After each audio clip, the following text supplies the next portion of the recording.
नमस्कार मित्रांनो, कशा आहात तुम्ही? 2026साठी आहे ना. मी तुम्हाला काही गोष्टी सांगतो, त्या गोष्टी तुम्ही फक्त लक्षात ठेवा आणि त्याच पद्धतीने तुम्ही काम करा. नाही जर तुम्ही येत्या 2 किंवा 3 महिन्यामध्ये जर नाही जर तुम्ही प्रॉफिटेबल होणार गेला तर बघा, पण एकही रूल ब्रेक नाही करायचा तुम्हाला. तर ते रूल कुठले, ते नियम कुठले, हे मी तुम्हाला सांगतो. जर तुमच्याकडे सेटअप आहे तर जोपर्यंत तो सेटअप बनत नाही तोपर्यंत वेट करायचा. सेटअप बनल्यानंतरच ट्रेड घ्यायचा. दुसरी गोष्ट, कॅपिटलच्या 1 नाही तर 2% वरती रिस्क नाही गेली पाहिजे एका ट्रेडमध्ये. तेवढाच तुमचा एस असला पाहिजे, ठीक आहे. तिसरी गोष्ट, रिस्क रिवॉर्ड तुम्हाला फॉलो करायचा आहे म्हणजे करायचं आहे. तिकडे ते काहीही होऊ दे, रिस्क रिवॉर्ड फॉलो करायचा. आणि रिस्क रिवॉर्ड फॉलो करत असताना एकतरी स्टॉप लॉस घ्यायचा, नाहीतरी टार्गेट घ्यायचं. स्टॉप लॉस गेला, लॉस ॲक्सेप्ट करा.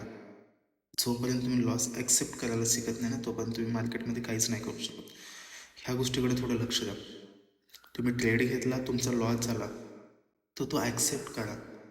त्याला व्यवस्थितपणे ॲक्सेप्ट करायला शिका, तुम्हाला सांगतो एक गोष्ट. आणि झाली चौथी गोष्ट, दिवसातून तुम्हाला आहे ना फक्त एक नाही तर मॅक्स टू मॅक्स 2 ट्रेड घ्यायचे.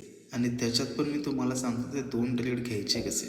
जर एक ट्रेड घेतला तो जर प्रॉफिटमध्ये गेला तर दुसरा ट्रेड घ्यायचा.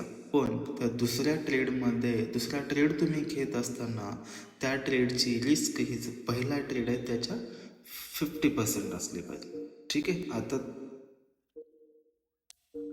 आता एक पाचवी गोष्ट, ज्या वेळेस तुमचा पहिला ट्रेड हा लॉसमध्ये जाईल त्याच्यानंतर तुम्हाला दुसरा ट्रेड घ्यायचा. बस एवढ्या गोष्टी आहेत. 2026मध्ये तुम्ही करा.